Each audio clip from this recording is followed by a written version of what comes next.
이해하면 무서운 이야기. 오빠가 미쳐서 가족을 몰살했다. 곧 오빠가 체포되고 사형되었다.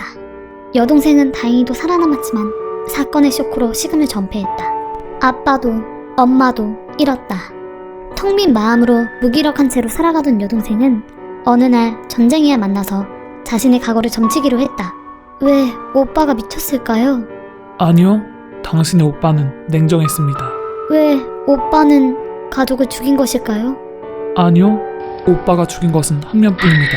그리고 여동생은 모든 것을 이해하고 울었다. 어느 수박 농가에서 상습적으로 밭에 몰래 들어와 수박서리를 하는 놈들 때문에 골치를 앓고 있었다. 좋은 대책이 없을까 궁리를 한 끝에 멋진 아이디어가 생각나서 간판을 만들어 수박밭 밑에 두었다. 경고! 이 밭에는 청산가리가 들어있는 수박 한 개가 있다. 그 다음날 농부가 밭에 나와 수박을 확인하니 하나도 없어진 것 없이 수박은 모두 무사했다. 다만 간판 아래쪽에 한 구절이 덧붙여져 있었다. 지금은 2개. 집에 들어가는 길에 뺑소니를 당해 입원했다. 다행히 심한 부상은 아니어서 퇴원 후 통원 치료를 받기로 했다. 퇴원하고 집에 들어오니 친한 친구가 왔다. 병원에 병문안 가지 못해서 미안해. 괜찮아, 신경 쓰지 마.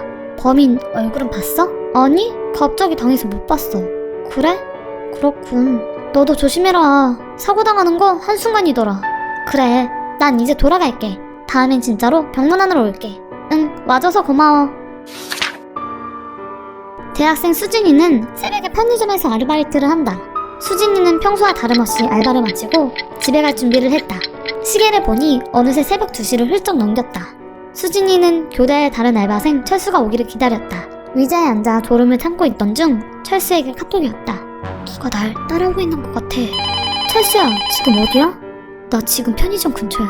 늦어서 미안해. 알겠어, 조심해서 얼른 와. 전화를 끊은 수진이는 철수가 걱정되어 수시로 문 밖을 바라봤다. 그때 저 멀리서 철수의 모습이 보였다. 그런데 가만 보니 철수의 뒤인 한 남자가 칼을 들고 천천히 쫓아오는 것이 아닌가? 인기척을 느낀 철수가 뒤를 돌아본 순간 따라오던 남자는 철수를 향해 달려들었다. 철수는 편의점으로 들어가기 위해 죽기 살기로 달렸다. 수진이도 급하게 문으로 다가갔다. 편의점 문이 닫혔다.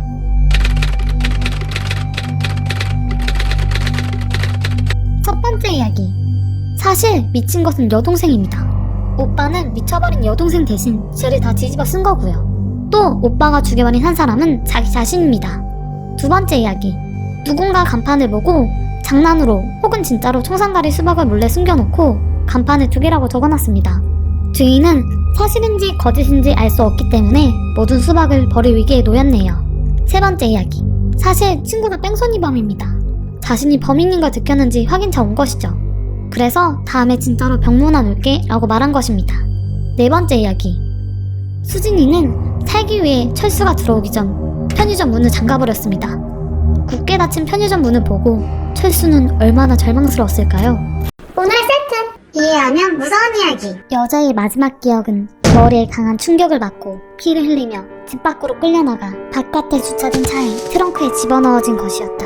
그 이후에 일어난 모든 일들은 흐릿했다. 그녀가 비좁은 어둠 속에서 눈을 뜬 것은 단 몇 분 전이었다. 그곳은 끔찍하게 더웠고 그녀는 공기가 제한되어 있다는 것을 알고 있었다. 문제는 공포 때문에 그녀의 호흡이 가빠지고 있다는 점이었다. 그녀는 손과 발로 가장자리를 따라 훑으며 완전히 갇혔다는 사실을 확인했다. 손이 떨렸고 심장박동이 드럼의 독주처럼 빨라졌으며 몸이 땀으로 젖어갔다. 그녀는 자신에게 큰 소리로 말을 걸어서 침착함을 유지하려 노력했다. 지금 차는 움직이고 있지 않아. 그러니 곧 누군가가 다가와서 이걸 열어주게 되어 있어. 그러나 몇 시간처럼 느껴지던 몇 분이 흐르고 공포가 점점 커졌다. 그녀의 비명은 누구에게도 닿질 않았다. 거기 누구 없어요? 살려주세요! 빛과 소리의 부재가 그녀를 혼란스럽게 만들었다. 눈물이 흘러내리기 시작할 때 마침내 그녀는 TV에서 보았던 것을 생각해냈다. 만약 쿠미동을 부술 수 있다면 공기를 얻으면서 도움을 요청할 사람도 찾아볼 수 있을 거야. 그 어두운 감옥에서는 어디가 어느 방향인지 알 수가 없었기 때문에 그녀는 오른쪽 다리에서 가까운 구석을 맹렬히 차기 시작했다. 미동도 없었다. 그녀는 점점 더 세게 발을 구르며 발길질 한 번마다 비명을 내질렀다. 다리가 아팠고 발목이 쑤셨다. 희미하게 부서지는 소리가 들린 것은 그때였다. 그 소리에 그녀는 가능한 몸을 굽히고 손가락으로 어두운 구석을 살폈다. 그녀는 작은 균열을 찾아냈다. 거기서 흙이 새어나오고 있었다. 6월 4일. 난 다리를 못 쓴다. 어릴 때 뇌를 다쳐 다리를 못 쓴다고 엄마가 말해줬다. 가난했던 우리 집은 병원비가 없어서 병원에서 약을 가져와 주사를 맞는다. 맞다 보면 찌릿찌릿한 느낌이 있는데 낫고 있다는 뜻이겠지? 6월 8일. 의사쌤이 말했어. 이상하네요. 다음에 다시 오세요. 역시 가망이 조금 생긴 건가? 2월 26일. 까먹고 3일 동안 약을 안 먹었다. 그런데 놀라운 일이 생겼다. 굳어있던 발가락이 작게나마 움직이기 시작한 것이 아닌가. 난 엄마에게 전화로 소리쳤다. 나 움직일 수 있어. 8월 5일. 며칠이 지난 후 난 완치하여 다리로 걸을 수 있게 되었다. 근데 뇌를 다친 거면 신경이 다친 걸 텐데 어째서 움직일 수 있는 거지? 그러고 보니 엄마가 줬던 약이 사실은 엉터리였던 걸까? 난 내가 다니는 신경외과에 전화했다. 땡땡씨 딸인데요. 사가던 약을 알 수 있을까요? 아, 따님이시구나. 땡땡 고객님께서 사가신 건 마비약이에요.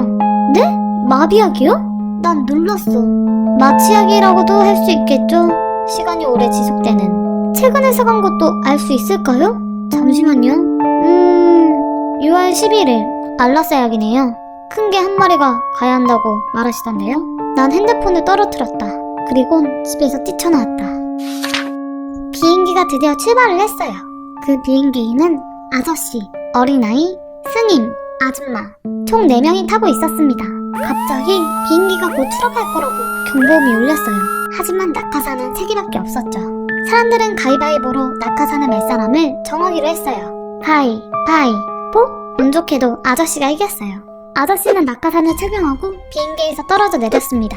비행기에 남은 사람들은 절망했어요. 다시 가위바위보를 시작하려는 찰나 다시 한번 낙하산을 봤더니 낙하산이 색이 그대로 있는 게 아니겠어요? 그때 어린아이가 이렇게 말했어요. 내 가방 어디 갔지? 첫 번째 이야기. 여자는 자동차 트렁크에 있는 게 아닙니다. 벌써 선체로 간에 갇혀 안매장 당한 것입니다. 두 번째 이야기. 엄마는 딸에게 마비약을 투약한 것입니다. 최근에 알락스 약도 사간 거 보아 딸을 죽이려고 했네요. 세 번째 이야기. 아저씨가 낸 낙하산 가방은 사실 어린아이의 가방입니다. 아저씨는 그대로 떨어져 죽었겠죠? 오늘 세트. 이해하면 무서운 이야기. 엄마가 돌아가신 후 아빠는 새엄마와 재혼했다. 새엄마는 우리 집에 들어오자마자 집안의 규칙을 만들었다. 내가 말한 규칙들을 어기면 벌칙이 있을 거야. 네, 저녁을 먹는 도중 새엄마는 화를 내며 말했다. 밥 먹을 땐 다리를 떨지 말라고 그랬지. 벌칙으로 난 엉덩이 10대를 맞았다. 다음날 난 또 다른 규칙을 어겼다. 새엄마는 종이와 펜을 가지고 나에게 왔다. 방선문을 쓰라는 것이었다. 나는 방선문을 열심히 썼지만 새엄마는 마음에 안 들었는지 꾸중을 했다. 또 다음날 나는 규칙을 어겨버렸다. 난 또 벌을 받았다. 나는 절망했다. 새엄마는 또 종이와 펜을 가져왔다. 나는 방선문을 써 내려갔다. 또 새엄마에게 꾸중을 들었다. 또 벌을 받았다. 다음날 또 방선문을 써야 했다. 난 절망에 빠져버렸다. 어떤 조그만 나라가 있었고 그것을 통치하는 나태한 임금님이 있었다. 왕은 자신의 요리사들한테 명을 내렸다. 세상에서 제일 맛있는 요리를 대접하라. 명을 받은 요리사들은 하나둘씩 자신의 요리를 했다. 하지만 왕은 어떤 요리에도 만족을 못하고 차례차례 제 역할도 하지 못하는 쓸모없는 요리사들을 처형시키고 있었다. 그리고 마지막으로 남은 요리사가 있었다. 내일은 내 차례인가? 하며 좌절하고 있던 찰나 생각을 해보았다. 왕을 만족시키려면 어지간한 식재료로는 안 된다. 최고의 식재료여야만 해. 어떡하지? 시간이 없다. 고민을 거듭하는 요리사. 그리고 요리사에게 돌연 번뜩이는 생각이 났다. 그래! 그것밖에 없다. 그거라면 난 죽지 않을 수 있어. 곧바로 잘 되는 식칼을 꺼내 식재료를 걸어 나갔다. 그리고 그 요리사는 고생을 거듭한 끝에 최고의 먹이를 먹고 최고로 자유롭게 서울땐 기름기로 살찐 최고급 고기를 손에 넣을 수 있었다. 요리사는 다음날 살아남을 수 있었다. 그러나 그 요리를 왕이 먹는 일은 일어나지 않았다.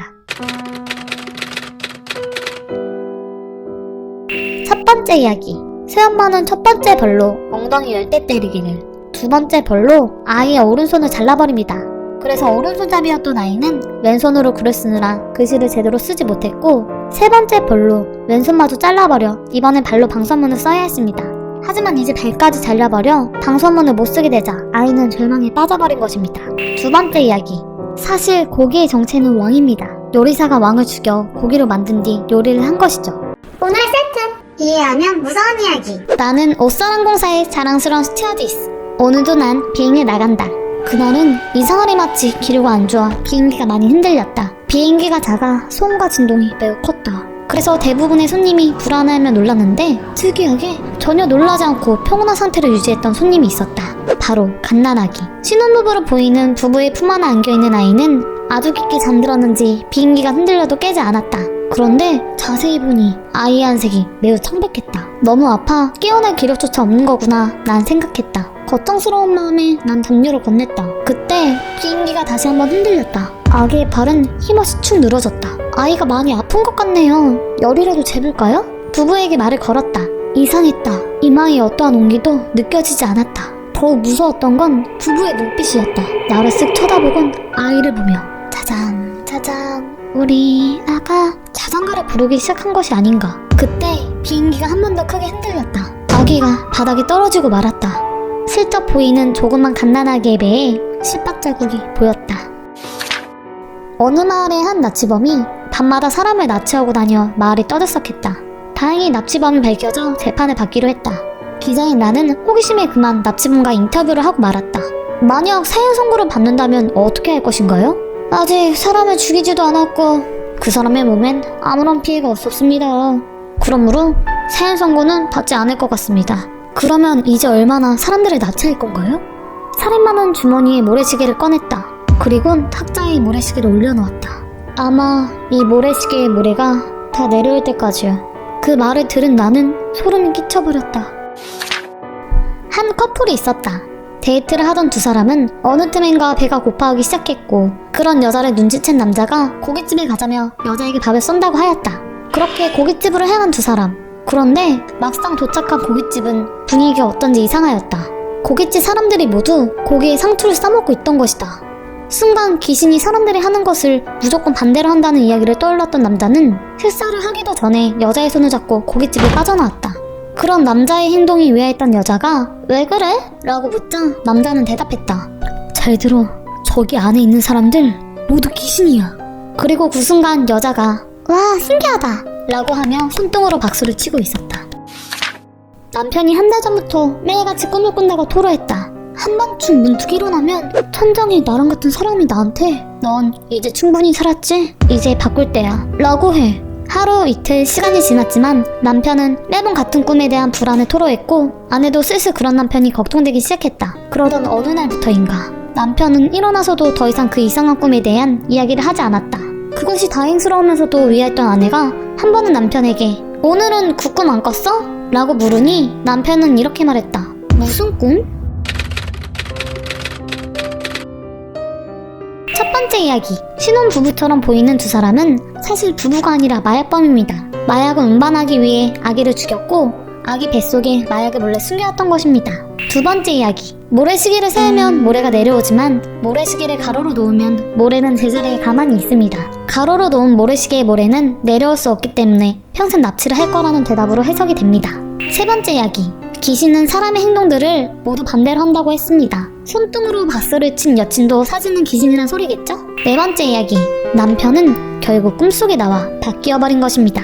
그렇기 때문에 바뀌기 전에 기억이 없는 것입니다. 재밌게 보셨다면 구독, 좋아요 눌러주세요.